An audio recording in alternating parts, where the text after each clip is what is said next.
Hey guys, my name's Deepak. Welcome to the website CV for London. This is video 1 of 3.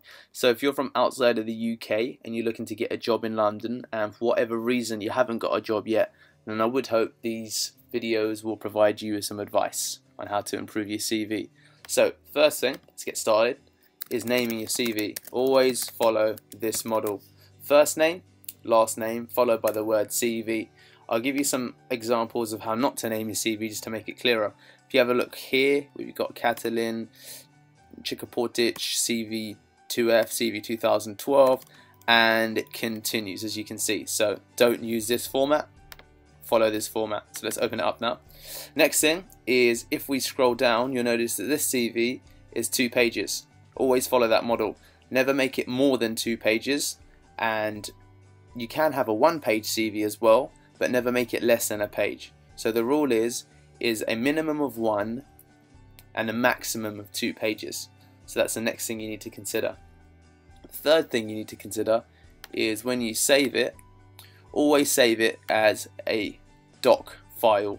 Don't save it as a PDF. Of course, PDFs can be opened on any computer in the world, but most recruiters are used to seeing doc, and it allows them to access the document and also edit it if for whatever reason they want to take some details out of it. So the doc format is always the one that you should stick to. So the next thing to consider is photo here. Don't put a photo in unless you're applying for a retail or a bar job. UK employers are not allowed to discriminate based upon the way that you look. So let's get rid of that. The next thing is we've got curriculum vitae and Europass here. You don't need these in your CV.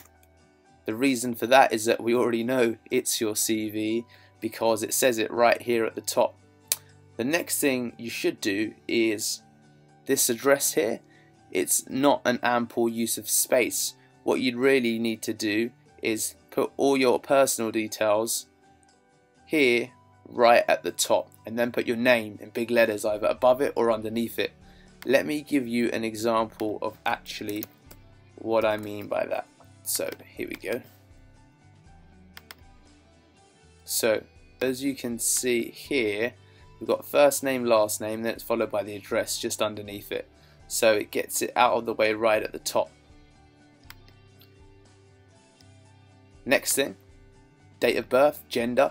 UK employers aren't allowed to discriminate based upon your age or your gender. So also get rid of these issues here.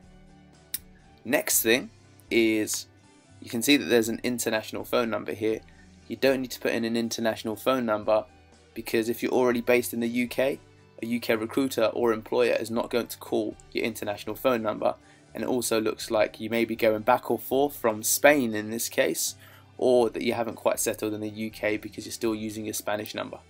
So these are some of my tips for improving your CV.